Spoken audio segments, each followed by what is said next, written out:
Sinurprise natin ng Jollibee birthday party si Ate Sai at Ate Sofia nyo. Wow! Maaga pa lang ng August 2, nagbihis na sina Mother, talagang for the go sila ngayon dahil meron nga daw silang isusurprise sa Jollibee. Yun nga yung chinichika ko sa inyo sa previous video natin kung saan may pinakain tayong doggy sa labas ng Jollibee. Yun po guys, yung pinaplan ni Mother dito sa Jollibee. May isusurprise nga daw kasi sila at hindi ko naman ine-expect kung sino isusurprise nila. Ay nako, mamaya makikita nyo kung sino. Eto na nga, pumasok na rin agad sina Mother dito sa loob ng Jollibee. Syempre, sila talaga yung mauuna dito at nung time na to may mga bisita na rin nga pala sa taas. Paakyat pa nga lang sila ng hagdan nito tapos dito pa lang sa may hagdan may nakasulat na nga po na happy birthday or welcome Sai and Sofia party. Yes guys, kami po pala yung iso-surprise ni na Mother dito sa Jollibee. Syempre unexpected kasi imagine nyo 25 years old na ako tapos 22 naman si Ate Sofia nyo pero sa Jollibee pa talaga.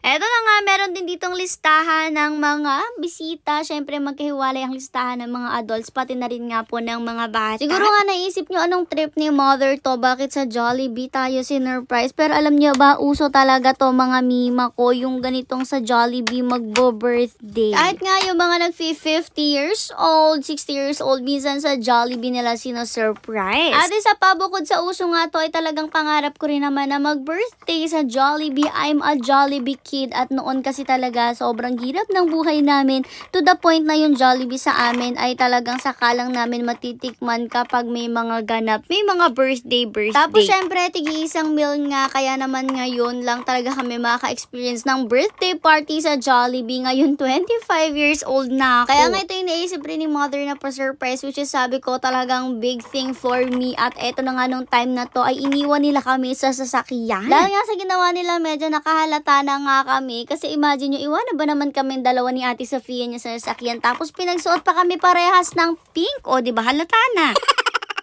Habang kami nga naghihintay sa sasakyan, lahat sila ay umakyat na dito sa second floor. Naglista ng mga pangalan nila tapos nag-aabang na rin nga ng iba pang mga bisita. Hindi pa rin kasi talaga oras dapat na mag-start ng party since medyo maaga nga kami pumunta para ma-make sure na hindi nga po kami mali. Kaya naman dito for the waiting pa since may ibang mga bagay pa nga po sila na tinatapos dito sa loob. Tapos syempre wala pa rin yung host kaya naman konting hintay-hintay pa which is tama rin naman since nagdadatingan pa rin nga yung iba nating mga bisita. Yung mga bisita po talaga natin more on family at syempre humanap rin talaga tayo nung may mga chikiting para naman syempre hindi naman sayang yung mga ganap dito dahil alam niyo naman ang party talaga mas bida sa mga bata yung ganitong Jollibee. Eto nga po pala mga naunang bisita dito ay family ni Kuya Sermer nyo tapos nagdatingan na rin nga yung pinaka-family namin. Anyways, nung okay na nga dito sa taas tinawag na rin nga kami ni Mother dyan at bumaba na rin kami ng sasakyan. Bala iyan tingnan nyo naman talagang pink na pink kami kasi nga po yung kinuha ni Mother na theme dito sa Jollibee ay Fairy Tale Land at color pink nga po siya. Kaya naman pala pinagsuot kami ng pink. Takang-taka nga ako nung pinagsuot kami ni Mother ng pink kasi sa totoo lang ako po talaga hindi mo ko basta-basta makikitaan ng pink sa closet ko kasi hindi po bagay sa akin ang pink. Kaya naman talagang taliwas kami ni Mother kasi alam niyong si Mother mahilig siya sa pink kahit nga ang ating pack members or ating mansion ay color pink. Anyways, eto na nga pag-akyat namin sa taas talagang nagulat rin kami ni Ate Sofia nyo. Paano ba naman kasi may mga bisita na Diyos ko hiyang-hiya po talaga ako dito at hindi ko alam kung paano ba kami papasok dito at pupwesto doon sa unahan. Napakalabo pa nga ng mata ko kaya hindi ko makita talaga kung sino ba yung mga taong nandito nung time na to. Pero ang alam ko mga kamag-anak sila kasi alam ko naman na mostly talaga sa mga ganap namin ganito is palaging family yung invited. Anyways, ito na nga nag-start na yung program at tinanong kami kung na-surprise ba daw kami. At sabi ko 50% lang, medyo surprise lang naman kasi medyo na-gets ko na nga po na may surprise. Noong una since iniwan kami sa sasakyan pero hindi ko talaga na-expect na Jollibee ang surprise. Pero ayan nga, super thankful din ako kay Mother para sa effort na ginawa niya dito at syempre sa thought na to kasi sobrang mahalaga to talaga sa amin since pangarap ko nga talaga to kahit nung bata pa ako. Sayang rin nga guys since hindi na videohan dito na si Mother umiyak po siya. Yes guys, nagkaiyakan po talaga kami dito. Na-touch nga si Mother nung sinabi ko na hindi namin afford yung ganito doon tapos ngayon bumawi siya which is true naman talaga, hindi talaga namin afford kaya ngayon nagbawi talaga si Mother ng bonggang-bongga at pinag-birthday talaga ako dito sa Jollibee. At totoo naman si Jollibee hindi yan sa edad, talagang pwede sa bata at pwede sa matanda. Kita nyo naman lahat talaga nag-e-enjoy nung time na to kahit umpisa pa lang na pinasasayaw talaga ay for the go sayawan ang mga personality. Sabi ko nga ang daya ni Mother nung time na to, video lang siya ng video at hindi naman siya sumasayaw. Sana nakita niyo siyang mag-chicken dance kasi ang daya niya talaga, diba? Anyway, sabi nag-uumpisa na rin nga pala ang program, may nagsisidatingan pa rin yung mga bisita. Alam niyo naman, ganyan talaga ang mga Pilipino, diba? Kahit may binigay ng oras, pero okay lang yan since sila nga po talaga mostly ay galing pa sa mga malalayong lugar. At thank you rin nga po pala sa lahat ng mga pumunta dito at nagbigay ng oras sila kahit medyo malayo nga po sila. Anyways, dito naman nagka-interviewhan na nga po, parang game siya, get to know the birthday celebrants. Ano po kaya ang favorite movie ni Princess Sai? Get ready, go! Lahat ng cartoons. Okay, tama po ba lahat ng cartoons? Favorite nyo? Tama. Yes, okay pala. Pinaka-happy ni Sai. Maglayas. Maglayas. Maglayas. Totoo po, totoo. Bakit naman po maglayas? Parang pinaka-pampasaya na yun. Bored kasi pag nasa bahay. So, layas-layas lagi. Siyempre, alam na alam din ng Mother yung mga isasagot kasi kilala naman niya ako. Siyempre, unika iha. Uy, napakayabang ko dun.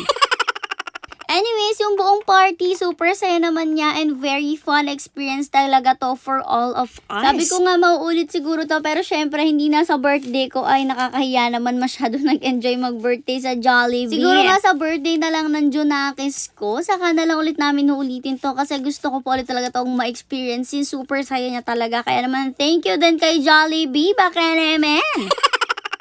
Anyways, hindi ko rin nga pala na-explain sa inyo kaya po pala pinagsabay ng birthday namin ni Ate Sofia nyo since yung birthday po kasi namin magkalapit lang rin talaga. Ako po ay August 3 talaga ang birthday at si Ate Sofia nyo naman ay August 10. Tapos yung available na date dito sa Jollibee para magpabook is August 2 kaya naman August na ginanap etong party na to. Tapos syempre pinagsabay na rin nila since August lang din naman kami and talagang napakaganda rin naman ng kinalabasan kahit magkasabay. Syempre enjoy na enjoy rin. Kasi nga dito sa Jollibee may mga games syempre na pambata, pero syempre hindi rin mawala ang mga games na pang mga matatanda. Etong sa mga matatanda nga, eto yung ganap. Bale, pinapila nga po boys and girls, tapos nagbigay pa nga sila ng names ng group nila. After noon, eto ang ginawa nila parang relay siya. Lalagyan nila yung apron, tapos meron silang dala na food tray, iikot sila at ililipat sa sunod nilang kakampi. Bale, ganun lang yung naging sistema. Syempre, dahil girls ang birthday celebrants, malakas talaga mga girls natin at mga girls ang nanalo. O, diba, hindi nyo carry talagang palaban ang mga girls, hindi